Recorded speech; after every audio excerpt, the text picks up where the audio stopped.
Hello, Assalamu alaikum friends. Welcome to my YouTube channel. Back with another video.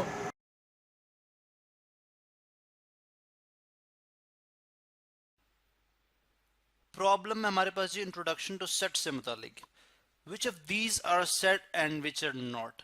अब हम देखेंगे कि जो सेट की हमने प्रॉपर डेफिनेशन स्टडी की थी उसके मुताबिक कौन से गिवन सेट्स हैं जो कि उन पे पूरा उतरेंगे और कौन से ऐसे हैं जो कि नहीं उतरते। अब a इज इक्वल टू 2 3 4 5 4 6 7।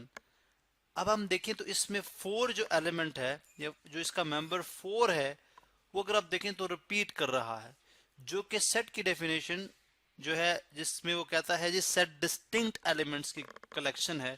तो डिस्टिंक्ट का मतलब है मुनफरिद, मीन के एलिमेंट रिपीट नहीं करेगा। अब इसमें 4 चूंकि रिपीट कर रहा है तो लिहाजा ये सेट जो है वो नहीं है।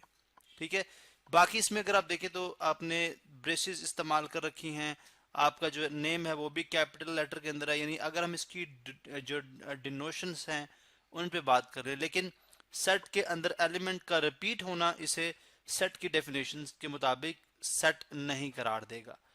आगे है बी जिसके अंदर एलिमेंट्स हैं A B C D E F G, यानी first 7 letters of English alphabet हैं। इसका मतलब एक ऐसा सेट जिसको हम डिफाइन भी कर सकते हैं, डिस्क्राइब कर सकते हैं, वेल डिफाइंड है, डिस्टिंक्ट है, कोई एलिमेंट रिपीट नहीं कर रहा। अगर आप देखें तो ब्रैकेट जो है वो भी दरमियानी इस्तेमाल हुई, यानी ब्रेसेस ही इस्तेमाल की हैं। सेट का नेम जो है वो भी कैपिटल लेटर में लिखा है, तो लिहाजा दिस इज ए सेट, ये क्या हुआ, एक सेट होगा। जबकि सी है सेट ऑफ हिस्टोरिकल बुक्स। अब हिस्टोरिकल बुक्स जो है हमने बात की थी कि सेट जो है वेल डिफाइंड होता है, कौन सी हिस्टोरिकल बुक्स।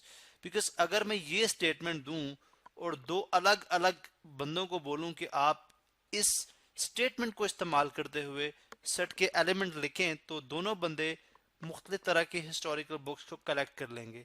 इसका मतलब है कि जब उनके मेंबर्स को कंपेयर किया जाएगा तो वो एक जैसे नहीं होंगे। लिहाजा हम कह सकते हैं कि जो सेट ऑफ हिस्टोरिकल बुक्स है ये वेल डिफाइंड नहीं है, स्टेटमेंट की तरह स्टेटमेंट है, एक डिस्क्रिप्शन फॉर्म में है लेकिन वेल डिफाइंड नहीं है, लिहाजा ये भी एक सेट नहीं होगा। डी पे चलते हैं।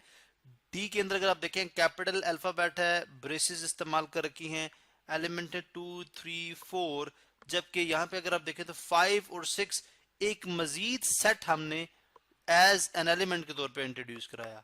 यानी हमने बात पढ़ रखी है कि आप एक पूरे सेट को as an element of some other set लिख सकते हैं, यानी किसी और सेट के अंदर उसको एलिमेंट के तौर पे लिखा जा सकता है, लिहाजा ये भी एक सेट होगा।